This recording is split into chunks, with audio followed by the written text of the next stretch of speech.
Ambedkar India Mission central executive member Patteda Murali ఆధ్వర్యంలో ముందుగా doctor BR Ambedkar విగ్రహానికి పూలమాలలు వేసి నినాదాలు చేశారు. అనంతరం ఆత్మకూరు పట్టణంలోని జిల్లా కమిటీ సభ్యులు కొప్పోలు వెంకటేశ్వర్లుకి ఇటీవల యాక్సిడెంట్ అయిన కారణంగా ఉదయగిరి సుధాకర్ తల్లి ఇటీవల మరణించడంతో ప్రభు తల్లి అనారోగ్యంతో ఉన్న కారణంగా వారిని వారి కుటుంబాలను కలిసి ధైర్యం చెప్పి పరామర్శించారు. ఈ కార్యక్రమంలో రాష్ట్ర ప్రధాన కార్యదర్శి చింతల రమేష్ నాయుడు, రాష్ట్ర లీగల్ సెల్ ఉపాధ్యక్షులు నంద ఒబులేసు, జిల్లా నాయకులు జూగుంట కొండయ్య, బొగ్గవరపు బాబు, నిజమాల నరసింహులు, పట్టణంలోని ఏఐఎం సభ్యులు పాల్గొని ఈ కార్యక్రమాన్ని విజయవంతం చేయడం జరిగింది.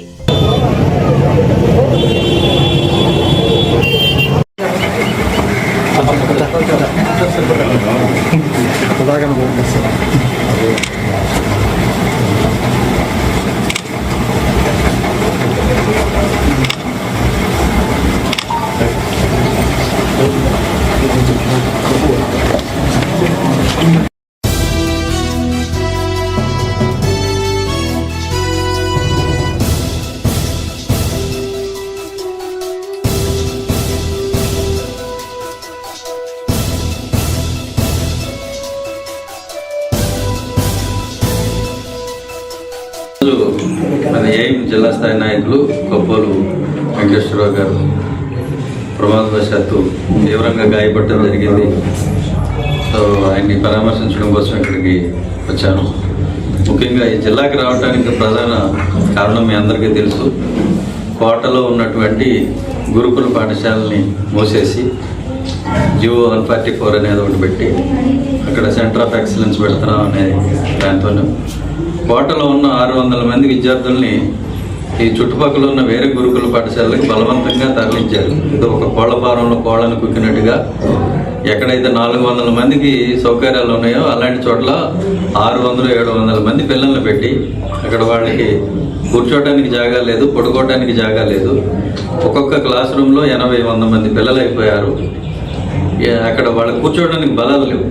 ఇటువంటి పరిస్థితుల్లో దళిత బిడ్డల్ని ఎట్లా అంటే అట్లాగా ఈ ప్రభుత్వం ట్రీట్ చేస్తూ ఉంది. ఇది బాగాలేదు. ఈ ప్రభుత్వ అధికారులు ఎవరైతే ఉన్నారో ప్రభుత్వానికి సలహా ఇచ్చిన వాళ్ళు ప్రభుత్వాన్ని పెడదారి పట్టించారు. ప్రభుత్వానికి చెడ్డ పేరు వచ్చే విధంగా ఈ కార్యక్రమం జరుగుతూ ఉంది.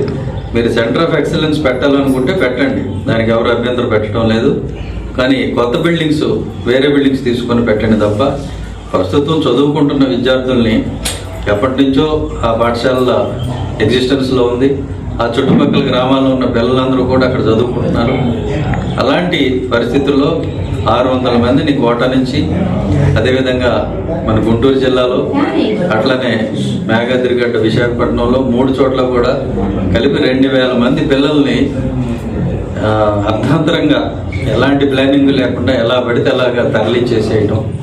తాడికొండ రెసిడెన్షియల్ కానీ, మేఘాద్రిగడ్డ కానీ, కోట కానీ 3 చోట్ల కలిపి 2000 మంది పిల్లల భవిష్యత్తుతో ఈ ప్రభుత్వం చెలగాటమాడుతుంది. దీన్ని అయితే మేము ఖండిస్తున్నాం. తక్షణం 144 జీవోలో మీరు పెట్టినటువంటి సెంటర్ ఆఫ్ ఎక్సలెన్స్ కొనసాగిస్తూనే ఈ పాఠశాలల్లో ఉన్నటువంటి గురుకుల పాఠశాలల నుంచి పిల్లల్ని తరలించే కార్యక్రమాన్ని తక్షణం ఆఫ్ చేయాలి. ఈ 3 గురుకుల పాఠశాలలు తాడికొండ, కోట, మేఘాద్రిగడ్డ 3 మళ్ళీ యథాతథంగా కొనసాగించాలని డిమాండ్ చేస్తున్నాం. Thank you. జై భీమ్.